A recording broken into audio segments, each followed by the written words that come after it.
끈끈한 깊이가 있는 교회라는 생각 때문입니다. 교회가 역사가 깊어갈수록 아름다운 기억이 남아야 하듯이 우리의 신앙도 우리가 세월을 살면서 또 신앙의 연수가 깊어질수록 우리는 아름다운 신앙의 향기를 내는 사람이 되어야 합니다. 여러분, 교회는 예수님을 믿기 전에는 내가 주인 되어 살았지만 이제 예수님을 믿으면서 또 믿게 된 동기 앞에서 내가 주인 되어 살았던 죄를 회개하고 예수님을 나의 주인으로 모신 자들의 공동체가 바로 교회인 것을 여러분이 알고 있습니다. 교회는 예수님은 그리스도이십니다. 예수님은 구원자이십니다. 예수님은 우리를 구원하기 오신 하나님의 아들이십니다. 라고 고백한 사람들의 그 믿음의 고백에 세워진 공동체입니다. 그래서 교회는 예수님을 모신 공동체이기 때문에 예수님의 능력을 소유한 공동체이기 때문에 엄부의 권세가 이기지 못하는 것입니다. 그리고 중요한 사실 하나는 구원받은 그리스도인들은 우리가 예수님을 믿음으로 믿는 그 순간 우리의 과거의 모든 문제가 해결이 되었지만 교회는 지어지는 순간에 완성이 되는 것이 아니라는 것입니다.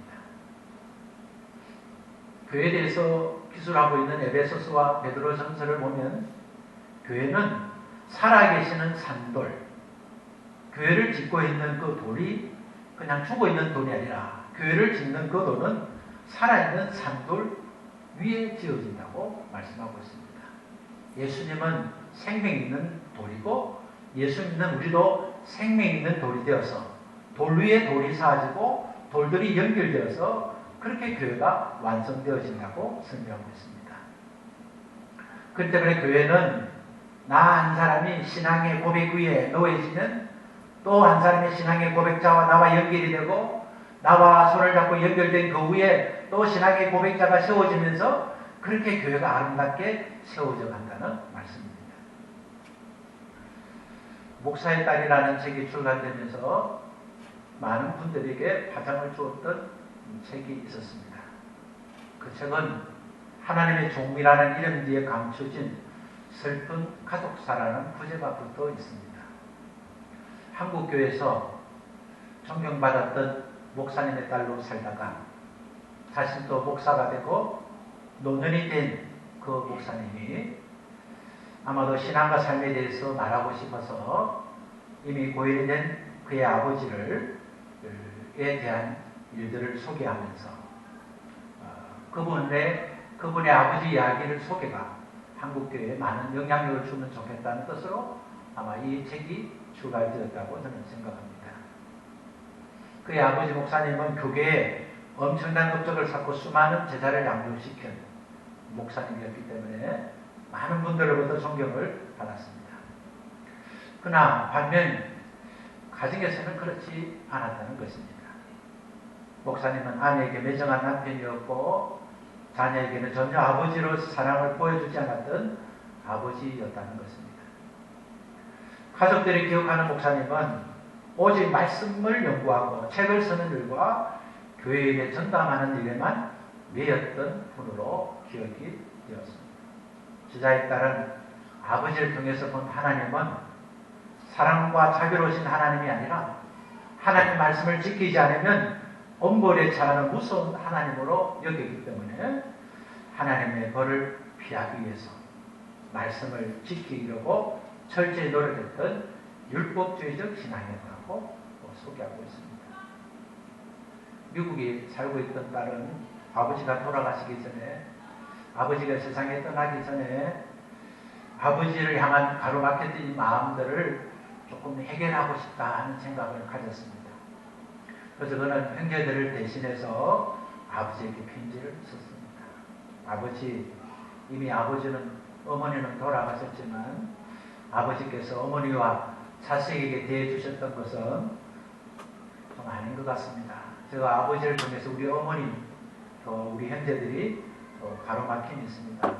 이제라도 아버지께서 그에 대해서 따뜻한 대답을 해주셨으면 좋겠다는 편지를 썼습니다. 나는 아버지에게 편지를 보내고 또 아버지로부터 또 아버지가 잘못되었다는 말을 듣고 싶어 했습니다. 그래서 과거의 아픔으로부터 벗어나고 싶었습니다. 아버지 목사님은 딸의 편지를 받고 먼 미국까지 직접 오시게 되었습니다. 그리고 딸을 만나 주었습니다. 그런데 그의 아버지는 딸을 만나서 딸에게 이렇게 말했습니다. 딸아, 너 회개하라. 부모에게 잘못하면 하나님께 심판받는다. 그렇게 말해주고 떠났다는 것입니다. 아버지의 그 말씀은 딸을 상처 주기 위한 말씀이 아니었습니다. 아버지는 하나님 말씀을 평생 연구하고 가르치고 지켰기 때문에 딸이 하나님 말씀을 잘 지키지 못해서 하나님 말씀대로 부모를 이렇게 효도해야 되는데 효지 않아서 책망받을까 하는 마음으로 말을 했을 것입니다. 그러나 그 딸은 그의 아버지의 그 말을 들으면서 더 깊이 아버지와 가로막힌 일이 되었습니다. 저는 그 딸의 마음이 어떤 마음인지를 느낄 수 있습니다.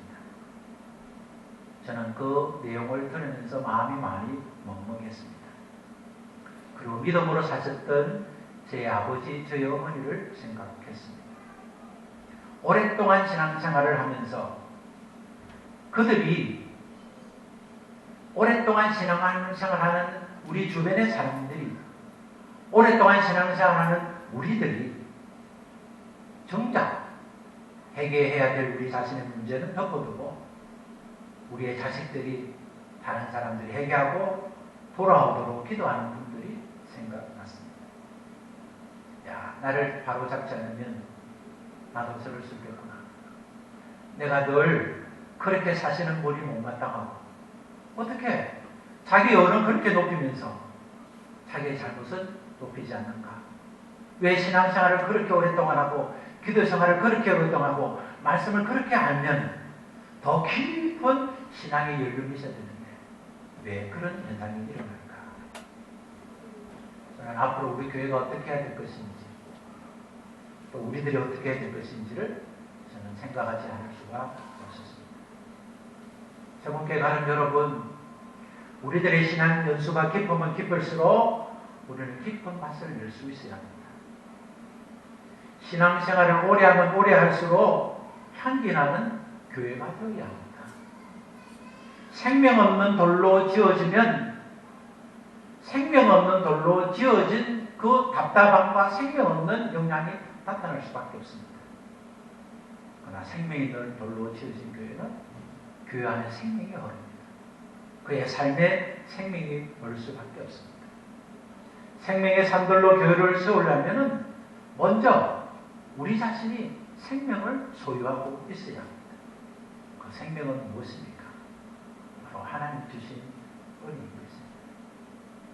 은혜를 통하지 않고 말씀을 지켜 행하면 은혜는 잊어버리고 행위만 남기 때문에 우리는 외식하는 신앙이 되고 율법주의 신앙이 되게 되는 것입니다. 바리새인들은 행위적으로서는 너무나 엄청난 신앙의 수준을 보였지만 그건 언제나 주님으로부터 책망받는 대상은 바리새인이었습니다. 왜 그렇습니까? 겉으로는 하나님을 사랑하지만 속으로는 하나님을 사랑하지 않았기 때문입니다.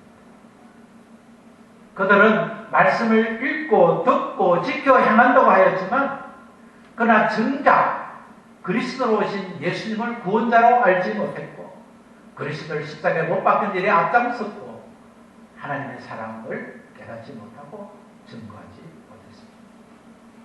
사랑하는 가족 여러분, 우리가 하나님의 은혜를 잊어버리면 우리의 신앙도 외식 신앙이 되고 형식 신앙이 되고 율법주의 신앙이 되는 것입니다.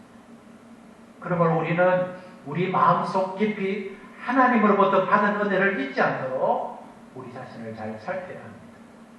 하나님의 사랑을 잊어버리면, 은혜를 잊어버리면 형식만 남고 하나님을 정적 사랑하고 섬기는 믿음의 태도를 잃어버리기 때문에 그러므로 우리는 늘 우리 자신을 점검할 수 있는 기능을 가져야 됩니다. 내가 지금 형식을 앞세우고 있는가? 내가 은혜를 앞세우고 있는가? 여러분 10년 전만 해도 운전을 한다 하면은 운전하는 사람이 타이어 정도 교체하는 것은 또 부동력을 갈아입는 것, 또 온도가 올라가면 냉각수를 엮는 것은 상식이었습니다. 완벽하게 자동차 정비는 할 수 없어도 운전하다가 응급사항이 되면 그냥 차를 그 일정한 장소에 대어놓고 그냥 다른 사람의 도움 받지 않고 타이어를 교체하든지 또 타이어 펑크 그 교체하는 거 펑크를 띄울 수 있는 그런 장비를 가진 분은 그 타이어의 펑크나 부분에 그걸 넣어서 그 타이어를 고치는 것은 기본이었습니다. 그래서 당시에 운전하신 분은 차를 운전하기 전에 냉각수를 준비한다든지 아니면 빈통 하나를 준비하든지 그리고 자키라든지 드라이버 같은 꼭 필요한 영장들이 있는지를 확인하고 그렇게 출발했습니다. 요즘은 그렇지 않습니다. 요즘엔 휴대폰 하나만 있으면 다 될 줄 알고 새 차를 사면 그 차에 정비를 간단히 할 수 있는 장비를 차에 주었지만 폐차시킬 때까지 그 장비가 어디 있는지도 알지 못하고 한 번도 그에 대해 관심을 갖지 않고 폐차시키는 사람도 있습니다. 왜냐하면 자기가 가입한 회사에 보험회사에 전화만 하면 그 보험회사 다 해주기 때문에 그때 뭐 그런 것을 가질 필요가 있는가 그렇게 생각하기 때문에 그런 증상이 나타났습니다. 운전사의 어려움을 전화 한 통에 단번에 혜택되는 시스템은 정말 복지 혜택 중에 큰 것이라 그렇게 생각합니다. 우리나라가 정말 배달하고 또 아우터 서비스하고 이런 것은 정말 잘된 사회라고 그렇게 생각합니다. 그러나 문제는 이러한 시스템을 교회가 받아들이고 있다는 것이 문제인 것이라 생각합니다. 교회는 마치 자기 자동차를 스스로 점검하고 문제를 해결할 수 있는 정비 공장인데도 불구하고 자기 문제를 교회에서 알아서 해주기를 바라고 해주지 않으면 더 잘되는 정비 공장을 찾아가는 그런 형태가 되어버렸다는 것입니다. 교회를 통해서 신앙이 자라면 처음에는 사소한 것만 고칠 수밖에 없었지만 그러나 믿음이 자라고 신앙의 연륜이 자라면 자기 인생의 문제를 하나님의 은혜와 하나님 주신 사랑으로 하나님 주신 말씀으로 자기 문제를 고쳐나가면서 처음에는 조그만 것만 고쳤지만 가면 갈수록 큰 것들 고칠 뿐만 아니라 다른 사람의 문제까지 고칠 수 있는 그런 정비 기술자가 되어야 하는데도 불구하고 여전히 초보 운전자처럼 자기 한 사람 차 운전하는 것도 서툴러서 문제가 생기면 전화하고 문제가 생기면 어떻게 할 바를 모르고 그렇게 하는 성도가 되도록 교회가 판단하고 있지는 않은가 하는 생각을 해보게 되었습니다. 교회는 예수님을 그리스도라고 고백한 믿음의 돌들 위에 서로가 받침대가 되어주고 서로가 연결대가 되어주고 세워지는 것입니다. 그러므로 내 돌이 빠지면 다른 돌이 흔들리고 내 돌이 연약하면 다른 돌이 힘들고 내 돌이 하나님 앞에 건물을 지었는데 문제가 생기면 다른 돌들에게 영향을 줄 수 있다는 것을 알아야 합니다. 자동차의 어떤 부품 하나가 잘못되면 차 전체에 영향을 주는 것처럼 그래서 정비공은 그 문제를 발견하듯이 정말 뛰어난 운전하시는 분들은 그 운전을 하면서 차의 소리를 듣고 차의 상태를 보면서 그것을 조기에 문제를 해결하듯이 그렇게 해결할 수 있는 점검할 수 있는 자가 되어야 건강한 신앙, 건강한 교회가 되는 것입니다. 하나님 우리에게 원하시는 것은 무엇입니까? 하나뿐입니다. 하나님께서 우리에게 원하시는 것은 오직 하나입니다. 그것은 우리의 마음인 것입니다. 하나님은 모든 것들을 다 가지고 계시지만 하나님이 가질 수 없는 것은 우리가 주어야만 가질 수 있는 것은 우리의 마음이기 때문입니다. 그래서 하나님께서 우리를 구원하신 것도 하나님께서 우리를 사랑하시는 것도 우리의 마음을 받기 위함인 것입니다. 우리의 마음은 우리의 선택으로만 하나님께 드릴 수 있기 때문인 것입니다. 그러기 위해서 하나님 먼저 우리를 사랑하시고 하나님은 우리에게 사랑을 요구하셨습니다. 하나님은 우리에게 억지로 사랑을 요구하신 것이 아니라 하나님의 사랑을 받은 자에게 마땅히 요구할 것만 요구하신 것입니다. 하나님은 우리를 사랑하시는 그 사랑은 자신의 아들을 죽이기까지, 우리를 대신해 십자가에 죽기까지 우리를 사랑해 주셨습니다. 우리는 그 사랑을 알고 그 사랑을 받음으로 구원을 받았습니다. 그래서 우리는 천국을 얻게 되었고 영생을 소유하게 되었습니다. 우리는 하나님의 자녀입니다. 우리가 하나님의 자녀가 된 것은 행위로 자녀가 된 것이 아니라 하나님의 은혜로 하나님의 자녀가 되었습니다. 하나님의 은혜로 하나님의 자녀가 된 우리에게 하나님이 주신 것은 바로 계명입니다. 하나님 주신 계명은 하나님의 자녀가 된 우리에게 제시한 삶의 원칙이기 때문입니다. 그래서 여러분이 십계명에 보면 그 십계명은 각 조항보다 하나님 백성이 어떻게 살아야 될 것인가에 대해서 구체적으로 제시해주고 있습니다. 어떤 추상적으로 한 것이 아니라 안식일을 거룩하게 지켜라, 부모를 사랑하라, 도둑질하지 마라. 구체적으로 누구나 보기만 하면, 듣기만 하면 알 수 있도록 구체적으로 말씀하고 있습니다. 하나님께서 그렇게 말씀하셨던 그 구체적인 계명을 두 가지를 요약하면 하나님을 사랑하고 이웃을 사랑하는 것입니다. 오늘 율법사 선생님, 율법 중에서 어떤 계명이 큽니까? 라고 율법사가 물었습니다. 예수님께서 말씀하셨습니다. 마음을 다하고 목숨을 다하고 뜻을 다하여 주 너희 하나님을 사랑하라. 주 너희 하나님을 사랑하라는 그 말씀은 신명기 6장 4절에서 7절 말씀인 세마의 첫 부분에 해당되는 말씀입니다. 유대인들은 하나님의 말씀을 말씀하신 대로 자녀들에게 부지런히 가르쳤습니다.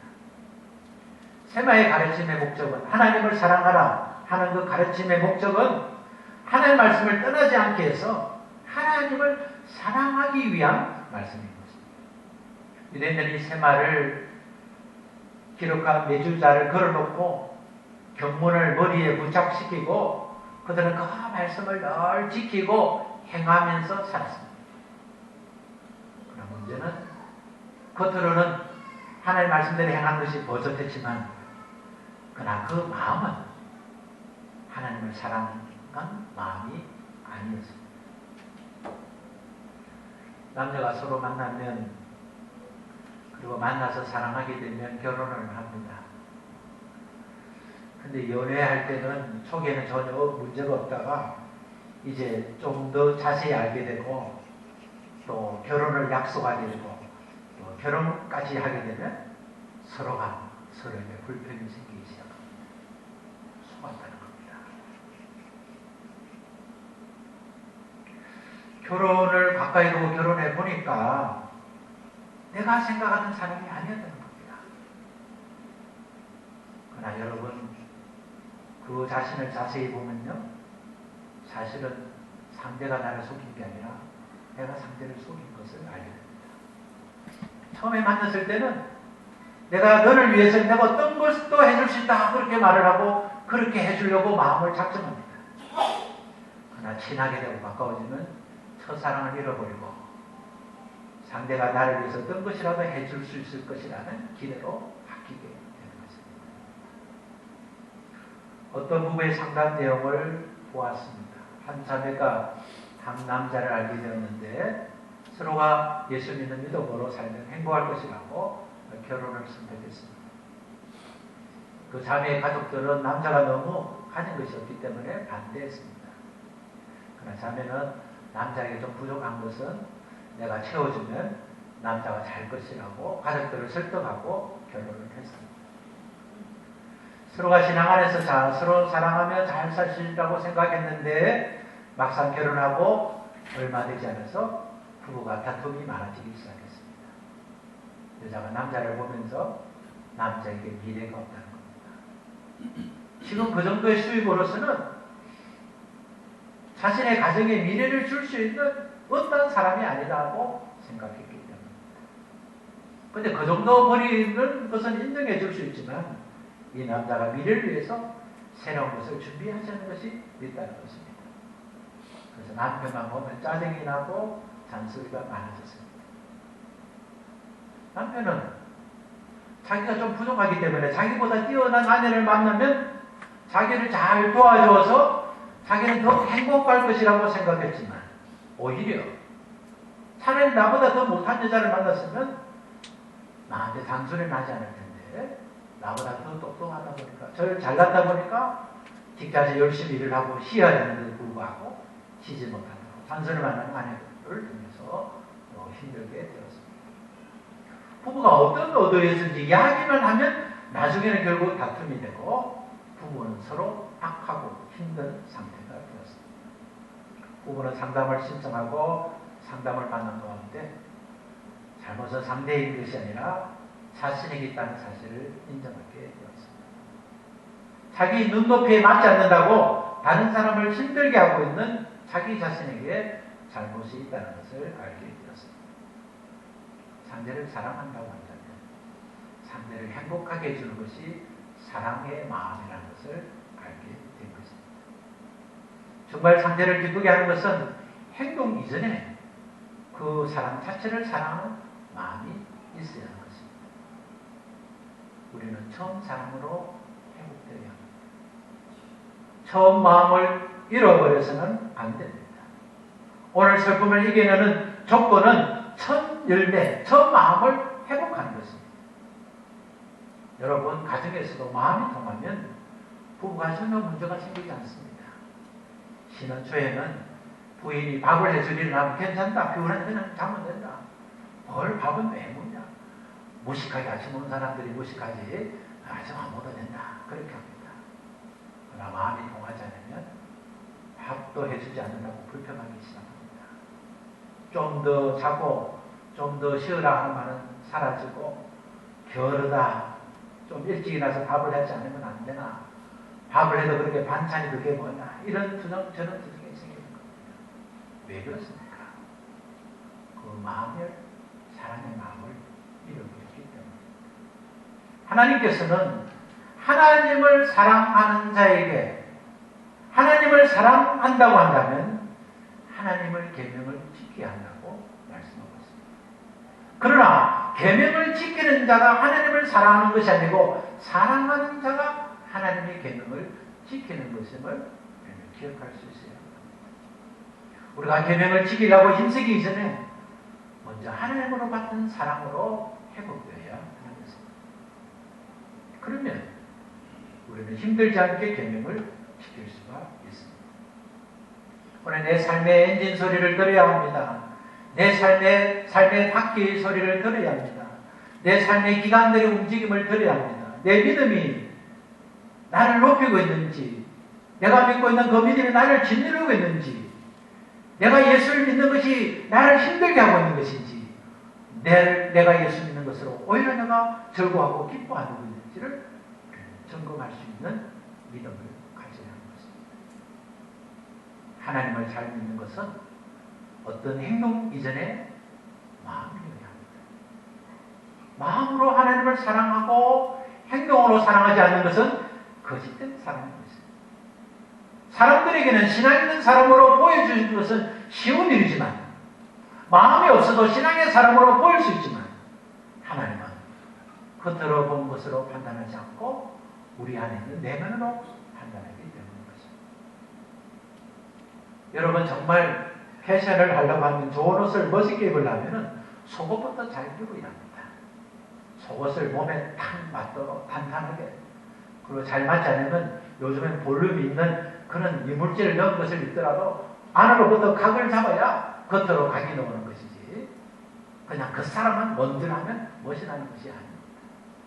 그리스도인의 참된 것은 우리 속 사람이 주님으로 해서 단단해야 그래야 시험과 유혹에서 넘어지지 않고 고난과 안경에서도 찬양하고 기뻐하고 신앙의 연수와 자랑이 되고 신앙의 기쁨가 성숙하게 되는 것입니다. 하나님을 사랑하는 것은 그리스도인의 의무가 아니라 그리스도인의 생활이어야 합니다. 하나님께서 우리를 먼저 사랑하셨습니다. 내가 하나님을 알지도 못하고 있을 때, 내가 죄로 있을 때 하나님이 먼저 우리를 사랑하셨습니다. 우리를 사랑하시고 구원하시기를 작정하셨습니다. 그리고 그 아들 예수 그리스도를 보내시고 우리를 대신하여 십자가에 죽기까지 우리를 사랑하셨습니다. 서창명동에 가면 잘 지어진 공방 하나가 있습니다. 그곳에는 딸이 공방을 하고 도와주는 아버지가 있습니다. 그곳에는 간편한 가구도 만들고 또 어떤 분이 구입한 가구가 고치기를 원하면 와서 고치지는 공방이 있습니다. 우리 교회 예전 안수집사님은 토요일날 그 공방에서 일을 하고 있습니다. 공방에서 일을 하면 최소한 시간당 6,000원 정도는 받아야 하는데 집사는 오히려 돈을 내고 그 공방에서 일을 하고 있습니다.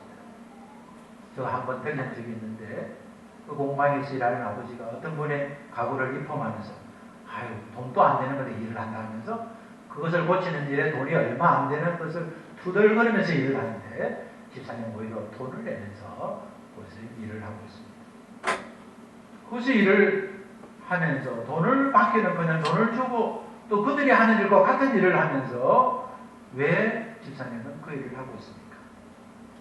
자신이 좋아하는 일을 하기 때문입니다.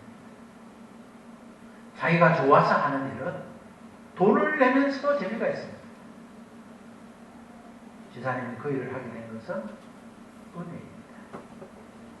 만약에 자기 아내의 권고자가 그 일을 해보려고 하지 않고 왜 쓸데없이 쉬지 않고 돈을 내면서 그 일을 하나 방해한다면 그 일을 하지 못했을 것입니다. 아내가 그것을 해보라고 권하고 자신이 하기를 원했다 하더라도 그 내용의 은혜를 모르면 올 동안 고생하고 집에서 쉬어야 되는데 그것도 쉬는 것이 못마땅해서 또 돈을 내면서까지 일을 시키느냐고 불평을 시작하면 본인도 화가 나고 가족도 화가 나는 것입니다. 저는 여러분에게 하루에 성경을 10장 읽자고 제안을 했습니다. 제 제안은 여러분이 하나님의 말씀을 읽고 그 말씀 안에 살면 여러분의 삶의 질이 높아지고 여러분의 삶의 방향이 달라지고 여러분이 지금까지 알지 못했던 하나님 예비하신 또 하나의 큰 길이 있음을 알고 여러분의 인생이 정말 풍요롭게 되기를 소망하면서 여러분께 제안을 했습니다.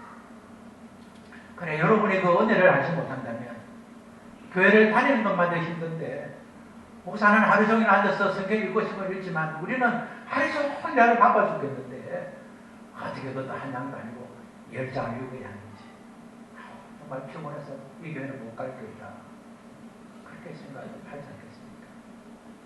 하나님께 12절 드릴 때 헌금을 드릴 때 내 소리가 다 하나님 것이고 하나님께서 내게 은혜 주시다고 감사하고 드리면 문제가 다른데 그렇지 않다면 헌금되는 것이 얼마나 부담이 되겠습니까? 월요일 새벽 기도에 나와야 된다. 수요일 날 나와야 된다. 신앙생활 이렇게 된다 하는 말들을 여러분의 잔소리에 들리고 부담이 됩니까? 정말 그런 게 정말 힘듭니까? 그렇다면 여러분이 그 힘든 것이 왜 힘든지를 점검할 수 있어요. 가정에서는 내가 누구인지를 가족들이 잘 알고 있습니다. 그 이전에 우리 스스로가 내가 누구인지를 알 수 있어야 할 것입니다. 율법으로 외식하는 신앙이 사라면 율법으로 외식하는 신앙으로 가고 있다면 그런 들커덩 소리를 내가 듣게 된다면 그런 한계를 내가 파견할 수 있다면 다시 우리는 은혜 자리로 돌아와야 할 것입니다.